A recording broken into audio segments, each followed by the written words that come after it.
So, um, welcome to the first session of this discussion.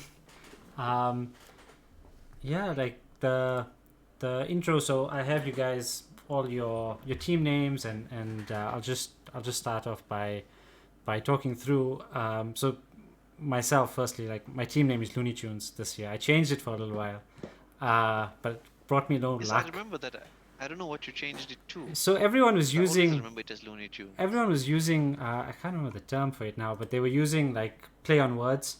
So Yes, so that's the standard. the standard, and my surname is Ali, and Delhi Ali was going through some mental health problems, and I went with the Ah, Michael okay. Jackson song Ali, are you okay? Like his is like Ali, are you okay? Okay. So I went with Ali, are Okay. you okay? Okay. But brought me no luck. I'm back to Looney Tunes. um, that was my golden days. Every week in the Lodium Sun with my thumbs up. Every season, I think of changing my team name, and I end up sticking to the exact same thing because everything just seems so template when you research any random names that has any connotation to a player. And I'm like, that's not for me, man. Yeah. Stick with the element of I, I, surprise. I like yeah. So I'll just introduce like everyone, and then we'll have a chat about names. But mine's Looney Okay. Tunes. This is season 14 for me. My highest Nice. finish, I was top 2,656. That's where I ended off in the 2017-18 season. That's Um, amazing. but last season I was in 647,000, uh, somewhere there. So I had the worst season from all you guys last season. And then Mohamed Wasim, you team name Element of Surprise, always been the same. Um, Season number 15 for you, what I have. I think you might have one or two more. I think so, yeah. Yeah. But highest finish, 3,433. That was last year. So that was your last season count. Top of all of us from last season. Razine, I yours still is. finished second in one of the key leagues. Yeah, yeah. The main key league. Yeah. Um, Razine, you are Challengers FC, and this is your 10th season according to what you sent me. Obviously the youngest from all of us.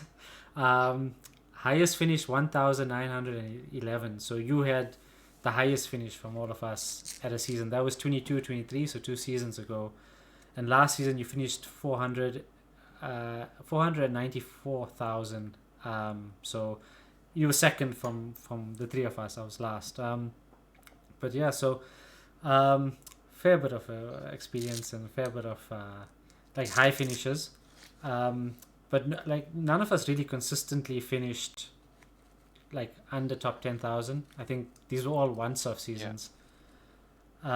But yeah, like we can go back to the names now. Like I was just saying, like I always enjoyed looking at a good name, like especially changing it up and that. But I think I like keeping my like now I'm just deciding I'm gonna keep my name the same, and it's something to. It's kind of a brand, not a brand. Like, it's something people will know you, see you, and be like, oh, I've seen this guy in the league before. I've seen him high up before, and I think I just want to I've stick with always, that. yeah, I've always wanted to set my name, and it's one of the names that I found online at some point in time. And I think it was, during the cup where you face very random teams. Yeah. I've always wanted to steal this guy's name. It was Murder on Zidane's Floor. And I was like, wow, that is potentially the best name I've ever seen for a Yeah. team name in FPL. You get I some was good like, I need to ones. do this one season. There's some really top quality ones. They're on your sharp. I always look for these play on word ones like you guys mentioned, and I help my dad find cool team names because he's kind of new to it. So I help him a lot. He tells me which Liverpool players he wants in his team, and everything else I must do throughout the season because we're both massive Liverpool fans. So that's the only part of his team that he really decides. And he had quite an incredible season last year. His team name was Kloppenheimer, and this year I actually thought of it on my own, and I went with what did I go with? I went with gambling on slot. So Nice, I nice. Yeah, liked it's it. I it's a thought nice about play it. on. Yeah. I like that one. And I don't know how common it's going to be because I did think about it. So hopefully a lot of people won't have it compared to all the usual ones that you see. My team name has been the same since I started playing. It's actually got a cricket connection. So I'm a huge RCB fan, Royal Challengers Bangalore. So you like So I pain. went with You like pain Challengers just like actually. me. You like pain just like me. Same pain that you like from a Spurs front in I football. love I it from like a RCB cricket too. front. Every team I support has an element of pain associated to it, And I besides the decided that the Springboks. year RCB finally win the IPL, I'll change my FPL name to Champions FC, but it'll probably never change. challenges you did for another season. Uh, um, so yes, the start of the season. I don't know how you guys feel about start of the season. One of the main topics we're going to speak about is I'll get your opinions on it. Like, what's a good start, and then secondary, like how to get a good start. What do you do before prepping for the season? The second thing would be what happens if you start off bad. Like, what's your game plan? What do you do? And is the start important? Basically, but that'll come second. Like, firstly, preparation for the start, and how do you go about ensuring a good start to the season? So most seasons, I always would start my team as soon as the game became live on the app. So I'd spend a lot of time sitting and just going through it, and I realized the amount of time wastage that goes into overthinking became painful. So last season, and I think the season before, I started saying, okay, how late in the season can I actually possibly, or rather, how late before the start of the season can I actually sit and spend time with my team and try and do things. And I think even this week, or I guess for this year, to put a team together, it's probably earlier than I actually would have potentially done it had I not had we not been doing this. So I think last season, I think I started like the day before the what's it called, the first game of the season. Yeah, and this is the one you did I think really well in. yeah, that's what I'm saying. I'm thinking maybe I must just go as late as possible and see how that does. But I've also been burnt in the past by starting too late. Where the sites went down towards I think it was Yeah. 4 or 5 years ago, where just on the day before the season started, the sites went down. Yeah. So I think but I think on the start of the season and I guess preparation for it, I think it's important to, I guess, try and identify a template as much as possible. So, I mean, what I've noticed over the recent past seasons is that, and if you don't get reasonably close to what a lot of the templates look like, you tend to fall away too much, or it can give you a really great start. My experience has been going against the templates been really painful. You have a really bad start, and you've got to try and fight to recover post then. So, I guess my preparation and identify teams to target and see how you build a squad from there. Yeah, quick point. I also got burnt by that once by last minute. I have a rule. I never do anything on the morning off. That's like it's the night before, because just sites crashing. Like I have had bad experience. So I agree with you on that. And it's funny that you mentioned the template as well, because it is a thing. Like I'll go next with my preparations. That I try and just read a little bit about the new teams, but I also try and look at a template. And I think like my game plan overall as a whole season is I try and hang in there until Christmas, and I take risks at that time. So I do try and stick to a template initially, but I do feel as well sometimes it's not the best if you want to win it. It's not. It isn't. You, Yeah, you gotta hundreds. have that Gotta be different. differential and but also like you risk the chance like of being burned. Like everybody has Haaland. Haaland scores hat trick. You can't afford it's him. pain. Then yeah, Okay, it's just- and to start Pain. yeah. So but like my go-to as well is to try and get a template and try and not deviate too much until Christmas. I Yeah, do makes sense. I do feel like sometimes like you gotta have at least one differential that you Yeah. kind of that pick that you want to brag about. I picked this one without anybody saying, but that's the pick that's gonna push you a little bit forward and then get you through. My last season pick was actually, so I think Bowen was doing really well for West Ham at the time, hmm, and I think a lot of people went Bowen for quite a while, and I had Kudus instead. yeah, And the points that he gained me over Bowen overall. So I think Bowen had a couple of good weeks, and then Kudus went wild, I think, for a few weeks. And then I think there was one random week where I couldn't decide on who to captain because I think Haaland was injured or something, was off for a game. I just captained Kudus randomly. I think he got 2 or 3 assists in a game, and I was like, poof. And then that's when yeah, I started shooting up the leagues, and then just kept consistent from there. yeah. The differentials make it like if you really wanna get up there. Hundreds. And then Rosine, your side, like what's your prep to the season? Do you just So, have anything? so for me, the season and beginning of the new season starting is my favorite part, but also my least favorite part. because I feel like there's that huge pool to pick from, and once you know who your 15 players are after that first deadline, Mm. goes off, then you know you're stuck with that almost. You can deviate a little bit, one or two changes, but these are now your guys that you're stuck with, and it kind of makes it a little bit easier because then going forward, like this is what you're working with. So I always like stress when I see all these names going around, and I usually like to start early, but this time I left it a bit later, so I already feel like it's a bit too late. You're saying it might be too early, Mohamed Hussein, but for me, it already feels a bit too late because I did auto pick my team when the game went live to try and get a good URL. But now I'm looking at it and I only did my team today for the first time and I looked at it a bit and I'm like, okay, but I think the most important thing is like just being around social media, checking for the template, like you guys said, but also like, communicating and seeing what's happening and having a look at preseason here and there, knowing what's going on in the teams. And I'm a sports journalist, so thankfully I do keep an eye out on the recent happenings in the transfer window and stuff like that. So I hope to use that to my advantage. But yeah, that's what I usually do. And then I agree, it's nice to have a bit of a template team, but also I always try and go for maybe between 1 and 3 players that are outside of the box, and that can either bring you down drastically or take you forward a lot. And I like to not overthink how bad the start is sometimes when it's not the greatest because I like to give it a few weeks. But definitely, if you get to that first international break with a really low rank, then you know that the higher ranks are going to be harder to reach. And sometimes, if you're doing really, really well, then it does become a bit easier to keep the consistency. So, getting a good start is definitely vital. And for you guys, if you don't get a good start, what's Yeah. what? That's what happened to me. I mean, I don't mind this. That's what happened to me last season, and I ended up with a very average rank. I wasn't too happy with it. So, if you get a bad start after I say 6 game weeks, then I feel like you start to lose a little bit of interest maybe, but you also get that whole feeling of now you're chasing. So Mm, it does keep a bit of pressure on you because you don't want to finish in outside a million or something. So it does become interesting in that sense. But getting a good start is always the best. because for me, like uh, my thing is first 3 game weeks. If it's not decent, I wildcard. No waiting Yeah, around. Like 100. it's too crucial at that point because, like you said, if you fall further behind, then you lose interest. But the the the thing that saves you is just sticking to the template because if you stick to the template and you do bad, everyone does bad and you don't Yeah, really need to spend the wild card.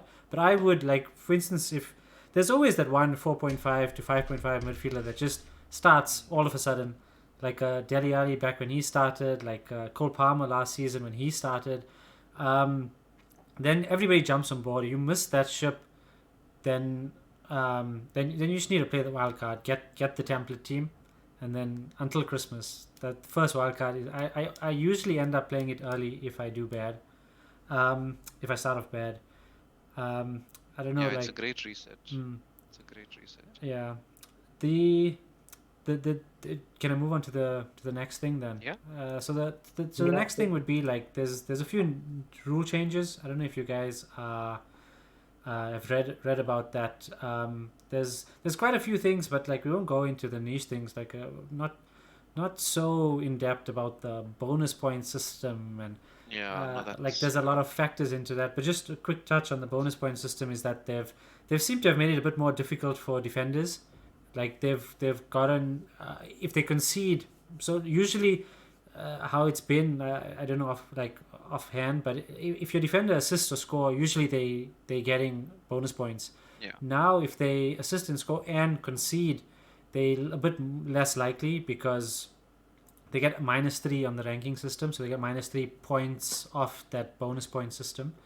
And the other thing is that shots on target now weigh a lot more. So if you're just getting shots on target, not doing anything else, you're gonna get more scores on your bonus point system. So it's seemingly it's favoring attackers. unfortunate. I hate Yeah, it, to be it's honest. unfortunate because I guess you'd pick some of the premium center backs. I mean, it's going to make center backs less appealing in the game. Yeah, Besides the ones that obviously are goal scorers, which are not, I guess, a lot. I mean, they don't score right throughout the season. So you'd hope that the clean sheet would give them bonus points, so they become much more worthwhile keeping. So I suspect there might be a tendency for a lot of guys to now start moving towards wing backs or full backs instead of center backs if there's no value there from a yeah, bonus points perspective.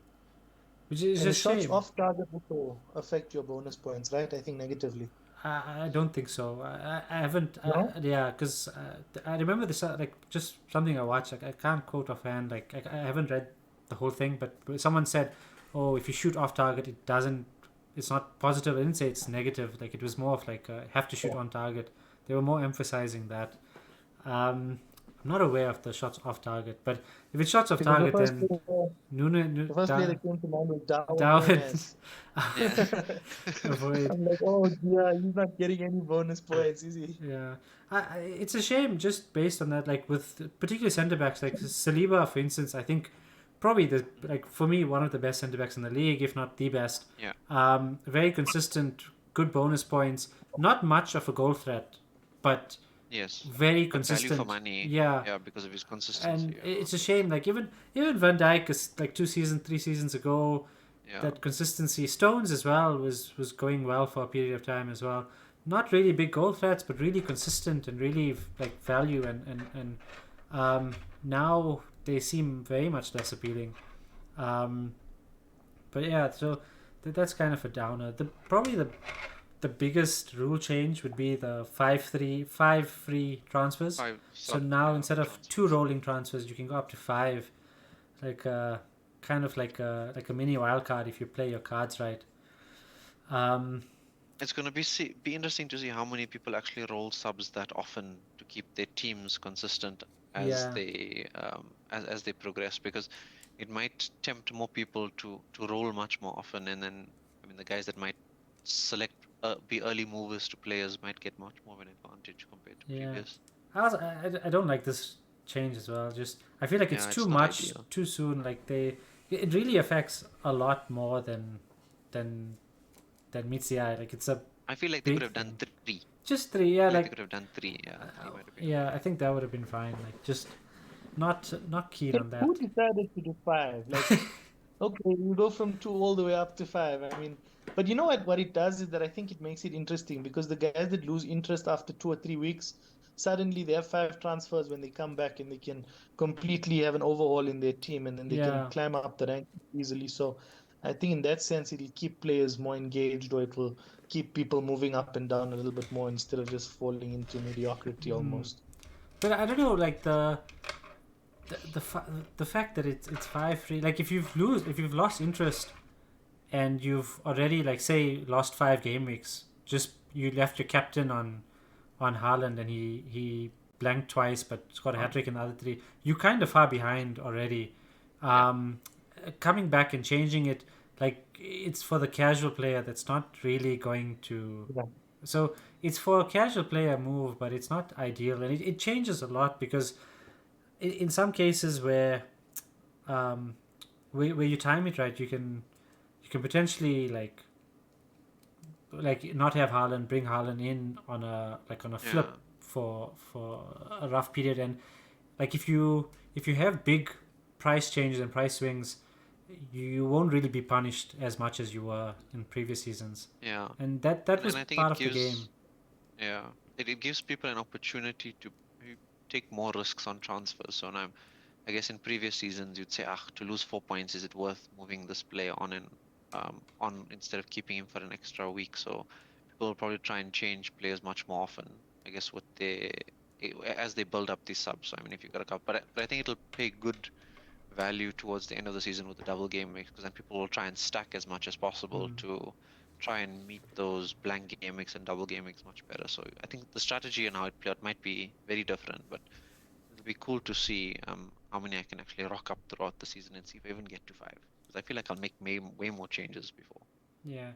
And I think taking hits is going to be something you're really going to have to think a couple of times about before doing. -4s and -8s are not going to come as easily as they did before, considering this new rule. So, a lot of thinking to do. The other thing is that there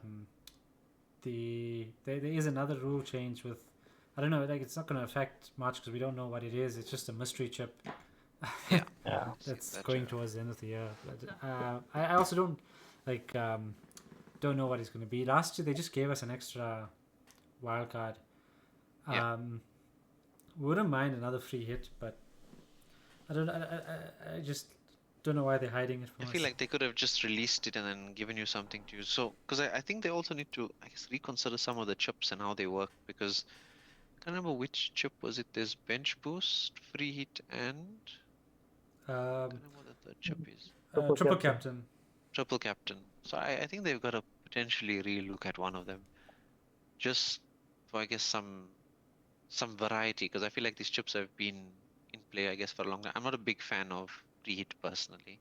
I Yeah. always end up using it in the wrong time of the season. I think last season I used it and I got like 21 points that week. It was absolutely shocking. Yeah, it was bad last season for a lot of people. Did you Yeah. guys play the Euro Fantasy? No. Nah, I needed So a there's a break. limitless chip there. I think it's called Limitless, where it's basically a free hit, but you also get an unlimited budget. I Ooh, really like that one. that's That was tasty. really, really cool. Yeah, especially in the Euros with so many premium players, it becomes very, very interesting. But I also wouldn't mind if they brought back the all-out attack chip. That was fun a couple of years ago. Yes, you could Yeah, that play was. two defenders or something, right? Mm, Yeah, yeah, takes too much of my time. But the off-season ones are nice. Once in a mm. while, I don't mind them. But the chips, it's going to be super interesting. I heard someone say, one of the other content creators, they were saying that maybe they let you pick one of the chips you've already used and repeat them. That would also be quite interesting. If that was the case, like what do you take? Because like I think a free hit is just too powerful. Like triple captain, you Yes. can hit and miss. Bench boost, you gotta have the right team. But a free hit is potentially like I think that's the best. Like it's so easy to pick a team just for the day and then you relax and then next week your team is back to normal. The I think amount bench of times boost, I yeah. failed on a free hit, the amount of times I failed on a free hit, I do not have faith in that chip at all. I just struggle with it. My choice of when to use it and the game, but I think I've been dodgy in my usage of it because I tend to use it in games where, like it's blank game weeks generally. It's try, okay, let me just try and not blow my team apart in this week, and then somehow always it's the low scoring games. You're choosing the weaker teams. You get no value out of it, and then the good teams that play have shockers. So Reed is definitely something I wouldn't choose twice. Not twice in a season. But guys, imagine being able to use a bench boost after both wildcards. Yeah, It depends how you. that's how Yeah. it should be, I guess. Like that's what I try and Yeah. do. Um, I never end up doing it. I never end up getting it right. But uh, if you it depends where you are in the season to pick the right chip. Because I mean, I think even if you have a great double game week fixture, it's no harm getting a triple captain in someone who's really on form. Yeah. Um, yeah, we got a few like we don't go over like an hour, so we got about 15 minutes to go. I'm gonna start taking a look at the teams. You guys won't be able to see, but you have it on the groups. Um, I think I'll go through mines. I'll start off with mines, um, and then I'll get your guys' opinions on it. So from my side, I have uh, so in goalkeeper in for goalkeeper I got Henderson 4.5, and on my bench I got Matthews, basically the other Crystal Palace goalkeeper, at 4. My defense I got Saliba, who's 6, Hall, who's 4.5 from Newcastle, Alexander Arnold, who's 7 from Liverpool, and I took Barco from Brighton, he's a 4. And my defender on the bench is Ben Johnson from Ipswich Town. He's also 4. Midfield, I got Mo Salah, 12.5 from Liverpool. Smith Rowe, 5.5 from Fulham. Bruno Fernandes, 8.5 from United. I got Semenyo from Bournemouth, he's 5.5. And I got Harry Winks from Leicester, he's 4.5. He's on my bench. Up front, I got Haaland, who's 15. I got Alexander Isak, who's 8.5, and I got Muniz. I don't know if I'm saying that right. That's from Fulham. He's a 6. So yeah, kind of my team. I'm still definitely going to change it, and I'll just give you a little bit of why and what. So it is a struggle to get Haaland and Salah and Trent. I think those would be the top three in The each three premiums, three yeah. premiums in each position. So I put them in my team for now, and I built around that. I do like to be honest, like I don't like Haaland. I don't never liked Haaland. I don't feel he's a clutch game player, and I don't feel like I don't think it's worth But you 15. have to have him. That's the You thing. just have to have him. That's the thing. The so I have him on my team for now, and the other thing is to go without a City player, because if you don't have Haaland, I actually don't like City this year, even though they're probably still favourites to win it. Um, De Bruyne, arguably one of the best players in the league, but injury prone. Foden had a shocking Euros, and that's kind of putting me a bit off because also he might not start the season based on fitness. I think I highly rate Bernardo Silva, but he's just not as consistent. Returns. I think what's his name, Rodrigo or Rodri, yeah. Rodri. Sorry, I think Rodri is probably the best midfielder. I think he's the best midfielder in the league, but he's just not an FPL star. Asset, yeah. And Go off topic. You know what was really cool in the Euros? Players like Rodri got a lot of points and actually worked well in the game because they were getting points for different things like, winning the balls and ball Yeah. recoveries and stuff. So I think that's something FPL need to consider in terms of Yeah. new rules like we're talking about going forward maybe. So yeah, so to go without a City player is a bit risky. So that's the main reason I have Haaland in. I just don't see another City player. There's no other appealing assets from yeah. City. Yeah. Well, I went Guardiola in mine because I think he plays Yeah. kind of like a wing back, especially towards the end of last season. So I'm hoping he yeah. does again the same. That's scaring me a bit as well. But I have Saliba, and I was thinking Saliba, Guardiola, Saliba, Guardiola. I've kept Saliba in because I feel like he'll be more consistent. So for now, that's my team. This Yeah. 4.0 player Barco, people have been saying that he's going to start on the left wing. I think Asputin, Previs Asputin, he's injured or he's out for a little while. Yeah. And, but Brighton's also a risk. It's a new manager, I believe, right?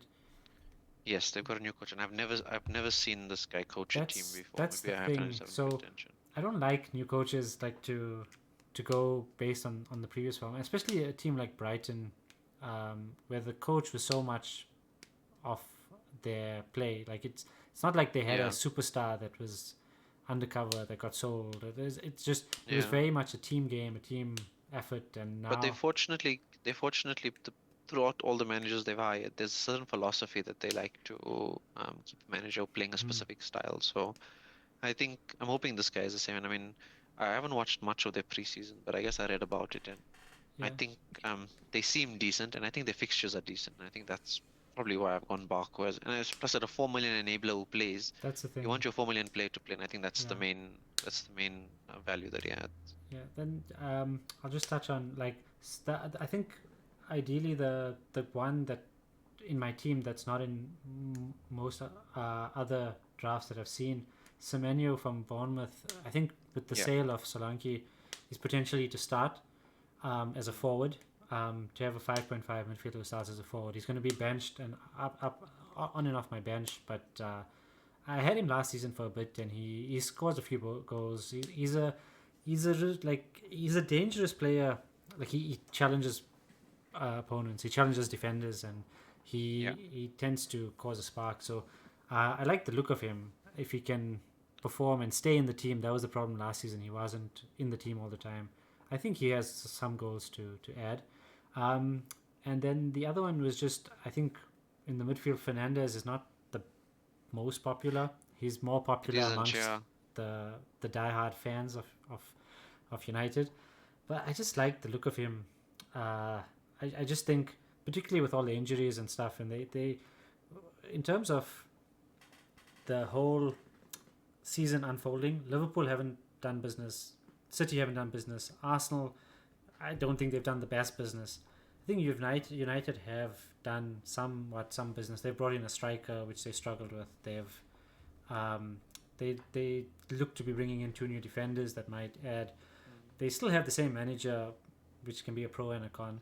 But I think overall, like his minutes are locked in. he's an asset. He might be on. I don't know if he's going to be on penalties, but he's on set pieces. So Yeah.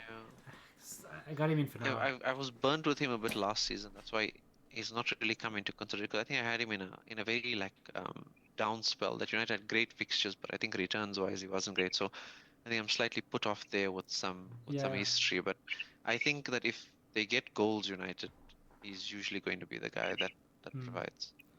The only one I don't have much attacking Arsenal players, but they didn't score that much last season, and their defense was their strong point, Mm. and they haven't addressed that. So And there was a stat in their preseason saying I think 12 of their 14 goals in preseason were from set pieces. yeah, so I don't know. I'll see. The nice part about Fernandez is that I can shift him onto Odegaard, who I love Odegaard as well. Like I think he's a real talent of a player.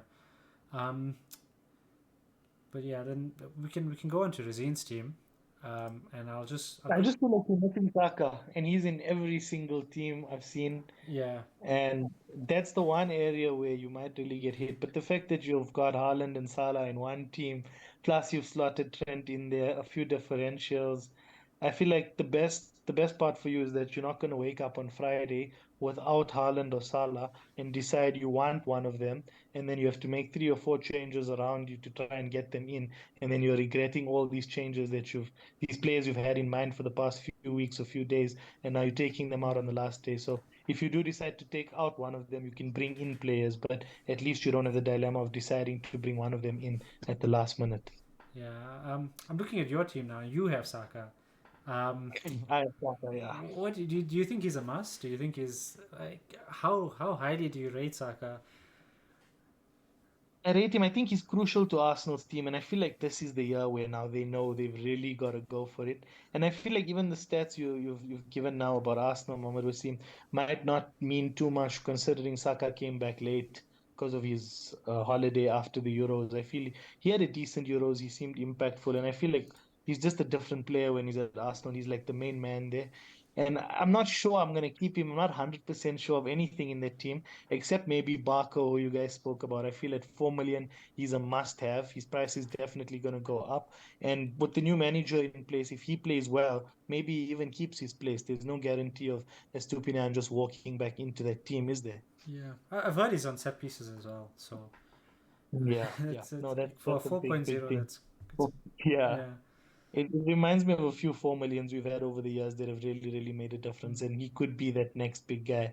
But I feel like the midfielders are very important. If you get Semenyo right, for example, it's his price is just going to go up instantly if he performs from game week one. It's those mid-priced midfielders that go up so quickly. We've seen it over the years. We've seen it recently with Palmer and so many other players. They just go up instantly from 6 or 7 to 9 or 10 in the blink of an eye. So I feel like and I remember he had a fantastic game against Liverpool last That's why I season, bought him. if Yeah, I'm not after that, mistaken. Yeah. it was after that game. Yeah.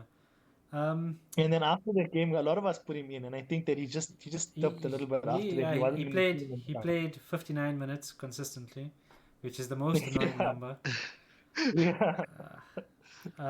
Yeah, and just looking at the rest of your team, so you got Henderson as well in keep as goalkeeper. You got Pedro Porro. Talk us through like your team: Pedro Porro, Saliba, Kwanzaa, Saka, Diaz, Eze, Bob, João Pedro, Haaland, Isaac. On your bench, you got Flecken, Gavadio, Smith Rowe, and Barco. Like, what was your? I know you're saying you didn't spend much time. You've been tapering it, but you got Diaz, you got Eze. Yeah. I do. I went to Diaz. I thought Diaz would be an interesting talking point because if you don't have Salah, it's probably Jota. That's the way that Mm-hmm. everyone's going. But Diaz was just amazing in the last preseason game. And I was watching preseason and the way he cut in with that finish. His finishing was amazing. He had a lot of touches in the center, even compared to Salah, who was drifting wide with Slot's new style of play. Because I like how the fullbacks are coming towards the central defensive position, and then you see Salah drifting wide, but Diaz keeps on coming into the middle, probably because of the way that Trent is playing and keeping Salah wide. It was an interesting one. I'm not set on him yet. Jota had scored an amazing goal as well. Played some good football. Kwanzaa has been amazing. He might be a bit of like an odd shout from my side, but Yeah, I was gonna maybe I'll ask, go do you with think him. he'll play for a few games at the start? it's going to be interesting because we've got Konate, we've got Gomez. It's interesting with Van Dijk, but I think Kwanzaa, if he keeps his place for that price, he was worth having. But then you've got the Trent thing as well. If you're putting Trent in, you probably don't need another Liverpool defender. So I'm still deciding about that as well. Not too sure yet. I know my heart's probably going to go with Salah right at the end, but I was just having like second thoughts about it today, and I said let's see it. Explore the other options a bit because like I was saying, if you go with Salah and Haaland now, then automatically the mid-price players and the low-price players might go out of mind or whatever. You don't need two or three to cover that gap. You need one or two only. So that's why I decided let's look at who else is available. And there's still a lot of research to be done, a lot of tinkering to be done. But yeah, that's what I was thinking. Bob is one of the City players that just caught my eye in that Community Shield game the other day. So I don't know. I don't know if I'll go with him, but he might get some points off the bench. He might be a good option. I think you had Harry Winks. Maybe it's better to have someone like Bob in the midfield and you Is benching Bob him now and then. 4.5 as well? I If think I'm it might not be mistaken, 5.5 it might be 4.55 or somewhere 5. there. Because like Maybe 5. the only To reason double I check. have Winks is because he's 4.5. I actually don't like Yeah. Winks. I was gonna ask Mohamed Wasim because he's the Spurs player. Yeah. What does he think of Winks? Um, Well, Winks is at Leicester. yeah, but I mean, he played for Yeah. you guys for so long. I think he's a great player, but he plays deep, right? That's the thing. He orchestrates. I mean, I watched a bit of his goals from the championship. It was rare, but it was from like very deep runs and like a couple of counter attacks where he just got out of the box faster than I guess some of his teammates. But I don't even think he's on set pieces to be honest, because I think they've got a couple of other guys there. So I mean, he'll try and play that deep lying playmaker role more often than not. It'll probably be the pass before the assist. So Mm. I think in Like terms of Rice points and and Rodri. values, Yeah, I have him for now, but I'm not. I'm looking for an alternate to him, definitely. I'll look around and I'll probably have to make. The problem is with my draft, Salah and Haaland, I don't have. I need you a don't have 4.5. flexibility. I Yeah, need there's a no 4.5. flexibility. Yeah. Yeah, no, definitely. And since we have a Spurs guy here, what's your thoughts on Solanke, Momodu? I was know you have him in also your I team. was We're gonna waiting get for to this. that now. We'll I didn't transition. have him initially. Yeah, we'll transition to your team then, Mosim. I'll just run through it quickly, then we'll talk about Solanke because Yeah. I'm really interested in him as well. You got Henderson as well, so we kind of all have the same Yeah. keeper for now. You have Gvardiol, Alexander Arnold, Barco, Saka, Nkunku, which I also want to talk about. You got Diego Jota and who's your other midfielder there? Morgan Rogers from Villa. Villa, okay. I guess we'll talk about him as well. I don't know anything about him. Haaland, Solanke, Isak, and then your bench, you got the other Palace keeper. You got a Bournemouth defender. Yeah. And then, No, it's not a Bournemouth defender. It's a oh, no, Forest defender, Forest Ola defender. Aina. Is he Yeah. 4? He's 4.5. 4.5.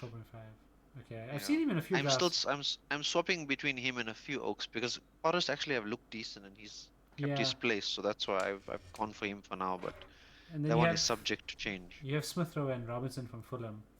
Yeah.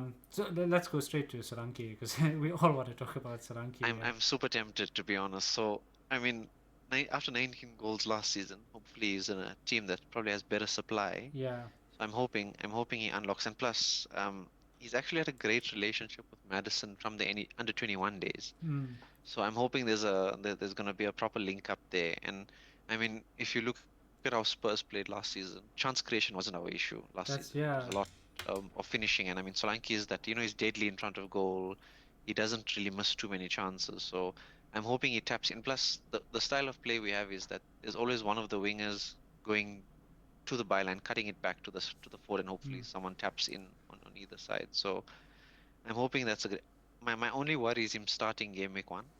Yeah, But I think watching Ange's presser, he's probably given him a shout to say that that he's played preseason, so there's nothing that should stop him effectively starting. So I'm hoping, and I've got him for now. So initially I actually had who did I have João Pedro instead. So I changed it I think this morning or something. I had João Pedro and I had Eze in. So I swapped them out for Rogers and Solanke instead. So I'm hoping Solanke works out yeah. quite well there. I'm really excited about it. Like I rate him highly. I think he's a Yeah. great finisher. He has everything. He's definitely not a Kane, but he's Yeah. he gives you that presence of a number nine, and he's just Yeah, I think he's definitely someone to keep an eye on this season, and I love watching Spurs, and I think they've addressed the issue, one of the issues that they needed. I think they have very competent defenders. I think they have a great midfield if they can keep them fit, but they yeah. never had, even if they had the whole squad, they couldn't put a number nine that would be consistent. Up top. Yeah. So like that's the interesting watch for me, and it enables so much because it enables Madison. Um, Kulusevski could have a couple of things coming in there, and Son is always so good. And if he Yeah, because he links we up, can yeah, hold up the ball and bring them into play, it'll make a mm, big difference. I mean, and I just look at last season, I think Richarlison scored, I think, 8 games in a row, for example. And I yeah, mean, if Richarlison is a player who doesn't tend to be that consistent and can score so many goals in a row, I can only imagine what Solanke would do with similar service. yeah. I Then don't think I've ever missed a player as much as I did Harry Kane in this game last season. It just yeah, wasn't the I same without also him. Yeah, I enjoyed having Kane when I had Kane, because like I said, like Haaland is just dead set. Like it's like a yeah, stone in your team, and it's like, you're right. um, just to go to like Nkunku is in almost everyone's draft, and I don't see the appeal.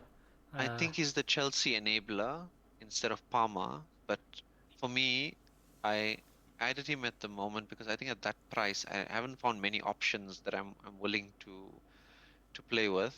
Where I'm hoping for is I think the fixture run is quite decent after the City game, so mm, I think that's where I've booked him in for, and hopefully, because I think they've been scoring goals, but defensively, I think they're less shocking as it's they were. just So if you look at the players they let go, like Thiago Silva and Gallagher, particularly like the leadership is yeah, on the downwards. Like you don't have the same presence, and new manager. Although the manager seems great, and it seems like the right move, but I don't know. It's too risky. I'm just hoping he plays up top. I've got him only for the appeal of him playing as the Yeah, number nine. That's the I main just reason I've actually yeah. added him. I, I don't know. Just uh, very tentative. I'm very surprised so many people have him because 6.5 is like I was looking at Gibbs White is there, and there's a few other players. Bernardo Silva is 6.5 as well. Like you don't need to look at a team like so far down the line. Like City is number one. You can Hundredth, yeah. yeah, but I guess midfield playing striker if they go on a run. Um, It's the only way, mm, and if Palmer can hit a little bit of form, I think his supply to Nkunku and that link up could be quite great. yeah, So I look forward to them, and plus maybe with Neto there, if Neto the comes other guys in, can do yeah. the running. But how Yeah, much? How much is Neto in the game? Because I think he should be around the same price. yeah, like I But don't his know. injuries just worry me in general. So Okay, and who's this Rogers that you have? I never heard of so him. so Morgan Rogers. So towards the end of last season, I think he started playing quite a few games for Villa in their run towards the end of last season. So Mm, I think he was quite active, but he's featured a lot in preseason for them. I think playing left wing. So he's I think got 3 goals and 2 assists in preseason. So he's looked quite lively. So I think at that price, I did see some guys punting him at some point in time, and I went and watched back some of his stuff on YouTube. Checked like the kind of positions he's been getting into and where his goals have been coming from. So, and I think I had an eye on him towards the end of last year because I think he contributed to a couple of goals towards the end as well. So mm, I said he seems a decent punt. I think he's at 5 million, so it's a yeah. really solid enabler at that price. Okay. I'll have a read about him. Might steal a bit. Go for it, go for it. um, yeah. So like it's Hmm. still very early days. Just to go back It to the is. goalkeeper situation, what do you guys think? I don't really like going with the 4.5 and a 4 million. I prefer two rotating 4.5 million goalkeepers usually. That's what I went for now, but I still haven't decided who I'm going for. I need to check the fixtures a bit more and see who goes well, like which ones match up well, because you don't want two tough fixtures at the same time. Yeah. But I seen both of you guys have went. We've all went with Henderson, but I seen you guys both went with a 4 million that's probably not going to play on the bench. So you guys are happy with Henderson for the first couple of weeks. Um, I normally either go two 4.5s, or I actually like to go 1.5 and 1.4 and have my five set like a Leno Pope, um, like I just sit with them. Until the first wild card. Yeah, but just for my draft, I needed 0.5, so I had Yeah, to I go was with it. struggling for funds. I also like 2 playing keepers, but I said, this Yeah, time and I is think what it is. the big draw is who Chelsea gonna play keeper. That'll be your next Yeah. 4.5. So I do want to see if I can get another 4.5, but to swap out for when Chelsea have settled. And now you can stack transfer, so you don't feel so bad making a goalkeeper substitution Yeah, through the that's true. through the game weeks. But Yeah, that's true. That's interesting. you need two keepers if you when you play a bench boost. So, but that's Yes. towards the end of the season. Otherwise, start of the season, I don't mind having a 4.0 on the bench, and just wait and see how the season starts. You just gotta plan for like 5 games at the start of the season. So Yeah. a keeper that can get you through about 5 games should be good enough. We can take it to the next thing. I want to hear both you guys' thoughts on predictions, but not necessarily fantasy predictions. Just for the season as a whole, because that kind of steps into where you're going to be looking for players and what are you guys thinking? Like who do you think is going to upset us? Who's going to be the one that we didn't think about that came up from nowhere, and who do you think is going to win it overall? Tough one. I think City are going to run out of steam. I suspect this season. I mean, it's 4 in a row, right? Yeah. Can't be 5, right? To be honest, Don't say that. Don't jinx it. my thing No, is they don't look great. Like I mean, they haven't really added enough. But the thing is, because of that, I like my thing is it's City season unless someone steps up, and from the way I'm looking at it now, like if City don't win the title, I don't think Arsenal win the title either. I don't think the way Arsenal have spent, even though they were second. Yeah. I don't see them bridging that gap.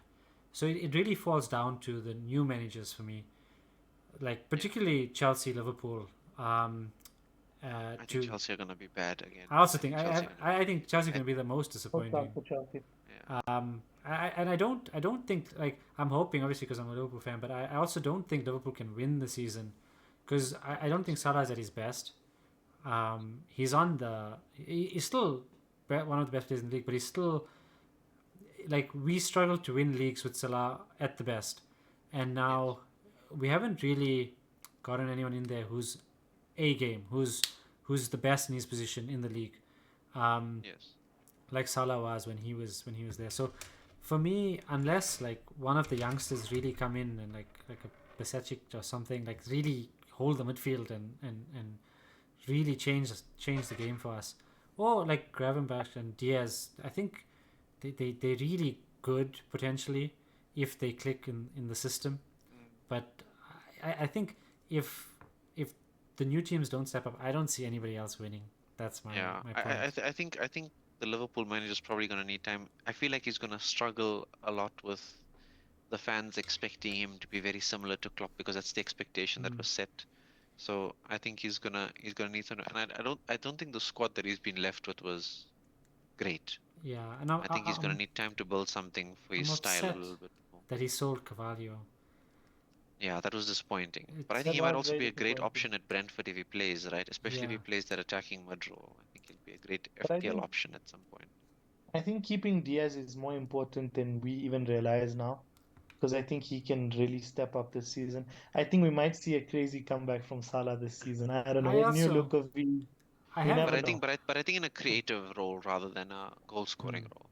So do you? Because I think the way potentially. Slot's playing him is be a creator out wide and let the other guys put it in Yeah, front of him. definitely. So But also you, Cody Gakpo, we haven't really seen him in slot system properly yet. Hmm. But the way he played at the Euros and the fact that it's a Dutch manager now, maybe he could be the guy after that Euro Yeah. campaign. Maybe he's just gonna find his feet this season. I really hope he does, and I hope that he turns out to be the player to watch. Yeah, it's a good point that I rate him highly as well. Like I think he's very composed. But some games he just goes missing as Yeah. of now.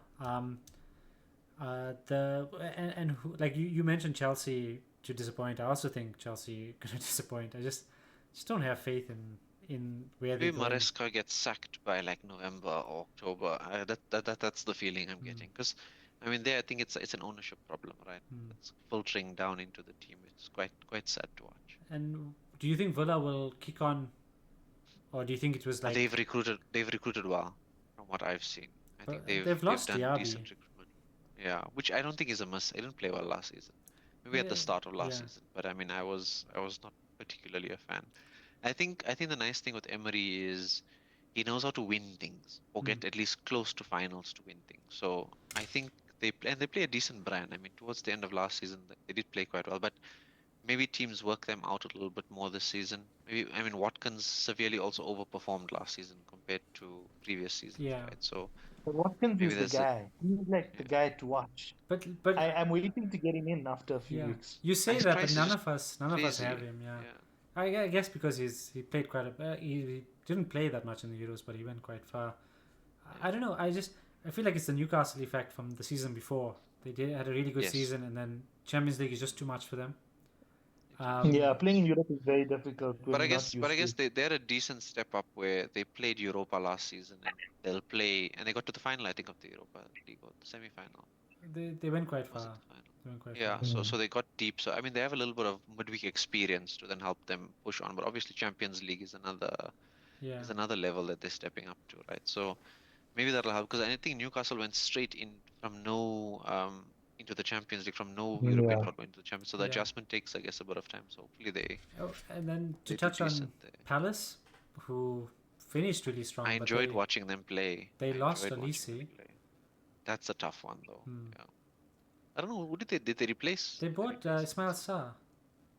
Okay, that might be a Yeah, so decent he's good. Like he's good enough, I think, for Palace for sure. To he's done it in the league before as well. Mm. Um, I don't know. I like to look at them. I don't think like a lot of people have Eze in his team in their teams, and Yeah, he's very popular.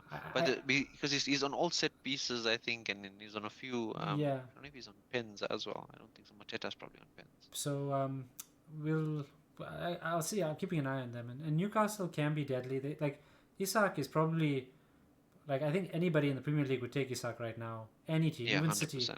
would take Isak Hundreds. to lead their line, but I think he's injury prone, and I don't know.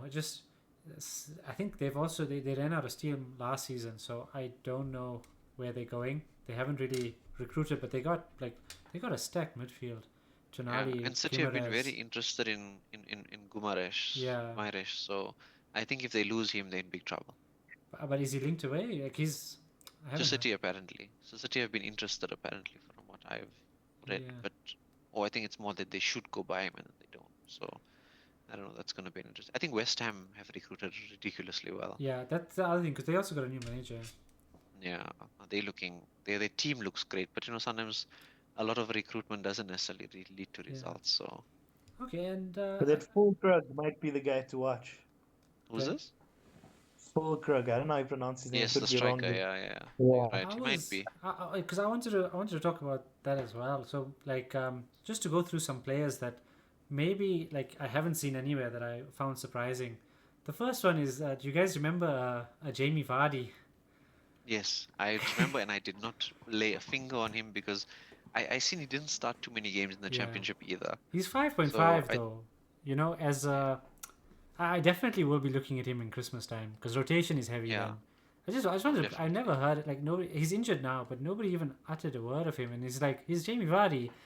Yeah, the Jamie Vardy Jamie at Vardy, yeah. 5.5 million. Throw him in, that's guys. wild. The other Yeah, one that's is so for me, I have that Munoz from Fulham. Yeah, He looked he had decent, a great second half of the but season. he's at 6. last season. And Yeah. if I want to free up funds, I was looking less than that. Antonio is there from West Ham. He's 5.5, but with this new Fulham striker, they're both on the older side. Like I still think Antonio had his minutes set on last season. Do you think he's still going to have that this season? I doubt it. I don't expect him to, especially when they've. Because remember, Antonio was, as much as he played striker, they always craved a proper number 9 because he's finishing. I mean, I think he had one good season. I think 2 or 3 years ago where he was putting the goals away, but the past couple of seasons he's been struggling. And I mean, Paquetá and Kudus and Bowen have been doing all the heavy lifting there. So, I mean, now they'll have a proper number 9 with Fulkrug there. So, I think Yeah. I think Antonio's minutes are probably going to be reduced. But I think they may have. Do they have European football as well? Did they struggle I'm not towards? too I think sure they may actually. have. So that might be a rotation option there where Mm. he might play Europe and Fulkrug probably playing in the league. Okay. And then I think we should just get some closing thoughts. We have a few minutes left. If there's anything you guys want, any questions from you guys, any thoughts or anything. I actually don't know if the template's really going to be a template this season. I think So because that's of yeah, the because I think 15, with the Salah Haaland, yeah. I think the Salah Haaland conversation is going to split a lot of people. Most people are dropping Salah because you have Yeah. alternates. You have Diaz, Yes. you have Trent, and you have Jota, so it's easy to get in. Like I said, City, you don't really have anyone else. You don't have options, yeah. Mm. So I think people have chosen that route. I think going the Jota route, it's gonna pain me because I know he's going to kick his own toe at some point in time and then be injured and not play for the next few games, and then I'm gonna be like, who am I gonna bring in now? And I personally, I mean, I think Diaz is super skillful. I just don't have faith in the guy personally, from a point scoring perspective. But maybe Slot gives him much more freedom to dribble, which I think Klopp took a little bit away from him, trying to get him to play a particular system, more a runner rather than a dribbler. So hopefully that makes a difference. But I think if the Oaks, if Salah Haaland as a combination works out, I'm going to really cry because I think I've made peace with the fact that I'm going without Salah this season. It's just a matter of how do I structure the rest of my team. I think whoever's at the top of the global rank after match day 1 is not going to have Haaland in their team. Ooh, I also have a feeling that's a big call. I, Yeah. I don't know if Chelsea is the team to hold him up, but somewhere along the line. But they did great against him last season, right? I mean, And you just feel it's a big game and he's not going to be there. But it's difficult to go without him unless you're planning on the early wild card. It's a very big shout. But I mean, if you get it right, it's gonna be crazy. Okay. Yeah. So all the best, guys. We'll meet next week again. Yeah.